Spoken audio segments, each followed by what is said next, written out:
सचिंडी थाना अंतर्गत साइबर ठगी का मामला है सर, क्या है पूरा? ये सचिंदी थाना अंतर्गत एक मजरा पड़ता है ठाकुरदास का पुरवा। वहाँ से कल ये लगातार शिकायतें प्राप्त हो रही थी प्रतिबिंब पोर्टल से और अन्य माध्यमों से कि यहाँ पर साइबर ठगी का काम होता है।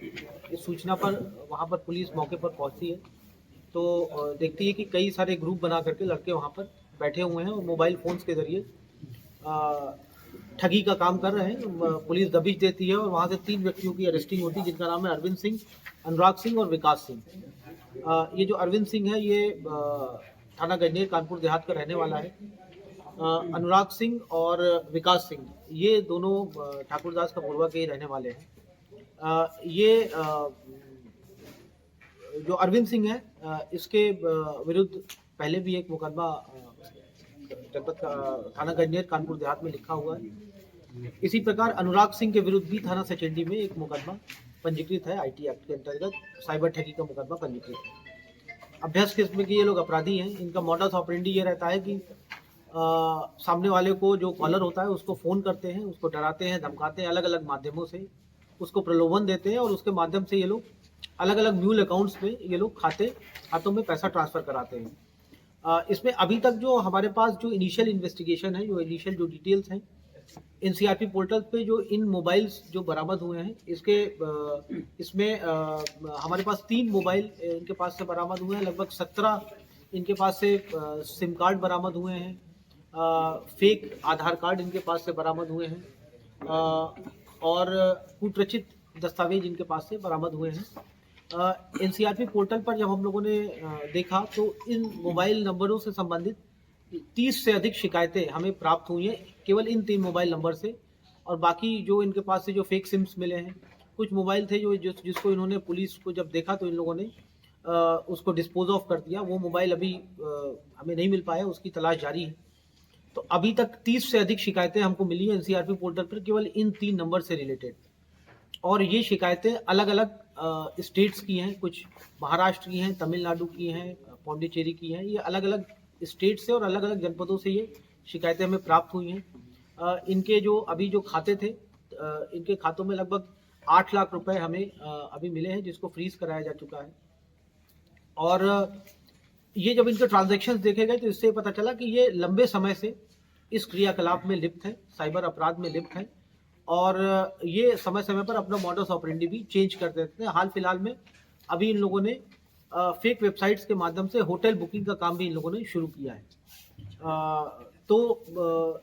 ये एक कंबाइंड ऑपरेशन था। सचेंडी पुलिस और जो वेस्ट जोन की साइबर क्राइम टीम है उसका ये ऑपरेशन था। सक्सेसफुल ऑपरेशन रहा है। 3 व्यक्तियों की अरेस्टिंग हुई है। इसके जो और लिंकेजेस हैं, इनको म्यूल अकाउंट्स कौन प्रोवाइड कराता है, इनको फेक सिम्स कौन प्रोवाइड कराता है, कौन कौन से म्यूल अकाउंट्स हैं, वो किसके नाम पर हैं, पॉस मशीन कौन सी यूज़ होती है, अकाउंट की डिटेल्स, ये आने में अभी समय लगेगा। डिटेल्स इसकी आने में समय लगेगा और जो भी डिटेल्स आएंगे और इसमें निश्चित रूप से अभी और अभियुक्त इसमें शामिल होंगे। जो भी अभियुक्त इसमें होंगे उनके विरुद्ध नियमानुसार विधिक कार्रवाई की जाएगी। सर कितने टाइम से कर रहे थे?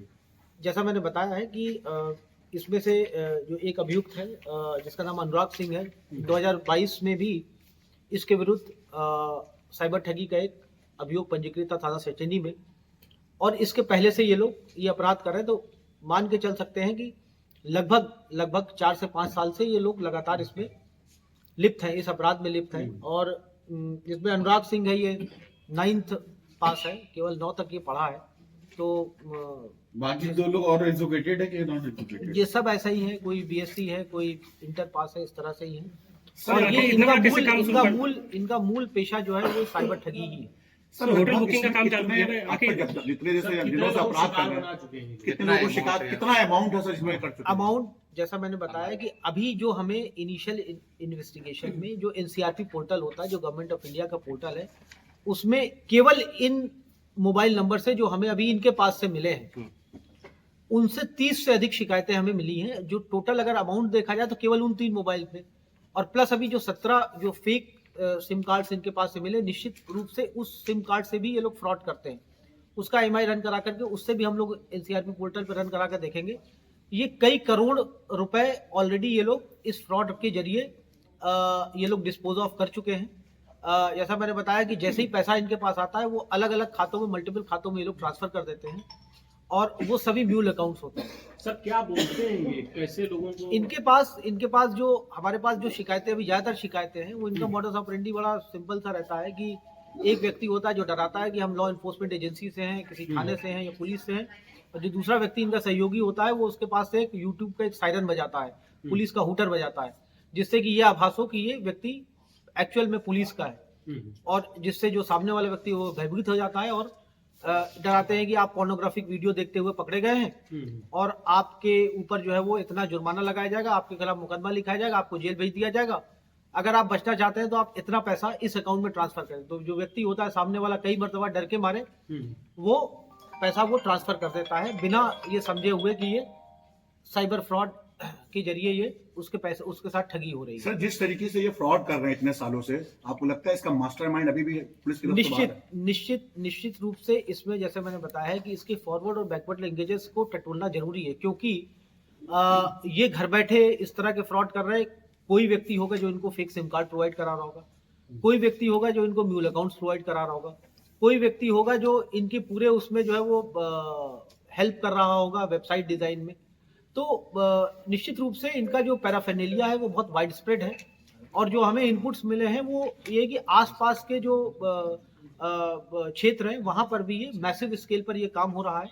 ये कॉम्बिंग ऑपरेशन, ये वन ऑफ ऑपरेशन नहीं है, ये ऑपरेशन लगातार जारी रहेगा। हमारा ये 2 pronged स्ट्रेटजी रहेगी साइबर क्राइम अपराध को नियंत्रण करने की। पहला, जो अपराधी हैं, जो अपराध कर रहे हैं, उनके विरुद्ध कठोर कार्रवाई की जाए। दूसरा, लोगों को जागरूक किया जाए, लोगों को अवेयर किया जाए। तो हम लोग जल्दी ही इन गांव में जहां पर ये मैसिव स्केल पर हो रहा है वहां पर एक अवेयरनेस कैंपेन भी चलाएंगे, जिससे जो आम जन, देखिए हर आदमी तो जाहिर सी बात है अपराधी नहीं होता, केवल कुछ लोग ही होते हैं, लेकिन वो छवि को धूमिल करते हैं। तो वहां पर अवेयरनेस कैंपेन भी चलाया जाएगा जिससे कि लोगों में जागरूकता पैदा सर हो। लगातार सचेंडी के कुछ गांवों में से इस तरह की घटनाएं आ रही हैं और इवन कहा जा रहा है कि मिनी जामताड़ा को नाम दिया गया है। तो सर किस तरीके से आगे क्या कार्रवाई चलेगी इस तरीके की, और कौन कौन से ऐसे गाँव है जिसमें आप लोग जांच कर रहे हैं? जैसा मैंने बताया है कि शिकायतें आई हैं, बिल्कुल आपका ठीक है कहना, शिकायतें आई हैं। एनसीआरपी पोर्टल पर भी हमको शिकायतें प्राप्त हुई हैं, प्रतिबिंब पोर्टल पर भी हॉटस्पॉट्स मिले हैं, और उसी के आधार पर कार्रवाई हो रही है। और जैसा मैंने बताया कि कार्रवाई लगातार चलती रहेगी, ये कोई पहली और आखिरी कार्रवाई नहीं, कार्रवाई लगातार चलती रहेगी, और ये कार्रवाई तब तक चलती रहेगी जब तक ये अपराध वहां पर हो रहा है।